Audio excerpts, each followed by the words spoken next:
जी नाज़रीन, हिन वक़्तु असां कोटड़ी जे हैप्पी होम स्कूल में मौजूद आहियूं।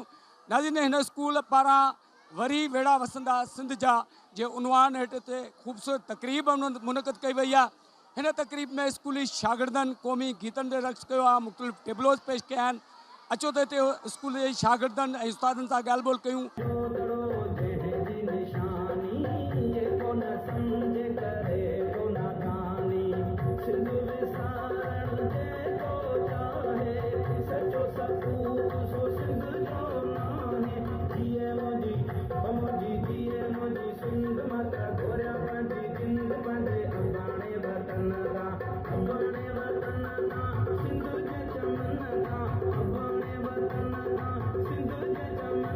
चार दिसंबर पूरे जोर से खोर से मल्हाईंदासीं। असीं 4 दिसंबर पंहिंजी ईद तरह मल्हाईंदा आहियूं। हर साल ज़ोर सां मल्हाईंदासीं। हिन साल सिंध जो वॾो नुक़सानु थियो आहे, हुन करे अञा असीं चऊं था ज़ोर से खोर मल्हाईंदासीं। असांजी ज़िंदाबाद केटीएन, असांजी ज़िंदाबाद जीए सिंध।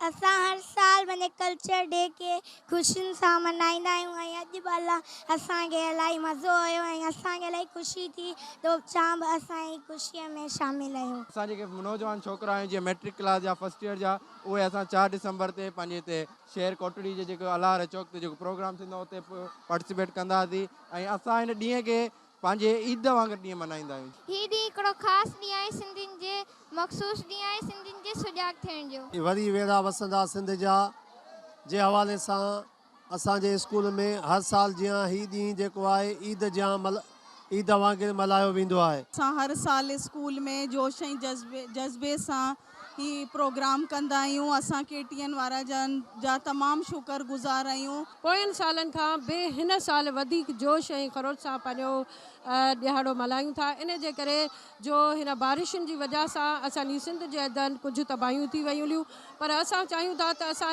इहो पंहिंजो ॾिहाड़ो भरपूर अंदाज़ में मल्हाए इहो साबित कयूं त हीअ जेका सिंध न ॿियनि कंट्रीज़ खां पोइ ते आहे, बल्कि असांजी सिंध जेका आहे ॿियनि मुल्कनि ॿियनि सूबनि खां तमामु वधीक जेका आहे जोश ऐं ख़रोश सां हीअ ॾिहाड़ो असां हाणे बि मल्हाईंदासीं। इस तरीके से ये होगा हमारी जो फिन की कल्चर है और मतलब जितनी भी फ़कावत है प्रमोट होगी, उसको हम यहाँ पर थोड़ा बहुत कल्चर के टैबलोज़ के सूरत में दिखाते हैं, परफॉर्मेंस स्पीचेस के फॉर्म में दिखाते हैं। और ये है कि ये बहुत ज़रूरी है हमारे मतलब न्यू आने वाली नस्ल को मतलब आगे प्रोवाइड करने के लिए कि हमारी फिंदी फ़कावत के बारे में हर कोई मतलब इसके बारे में जाने। एकता ॾियारो मल्हाइण लाइ हिते वॾे पैमाने ते तयारियूं ज़ोर शोर सां जारी आहिनि। कैमरामैन सरमद गुल सां गॾु Latif sorrow, KTN news, Kotri.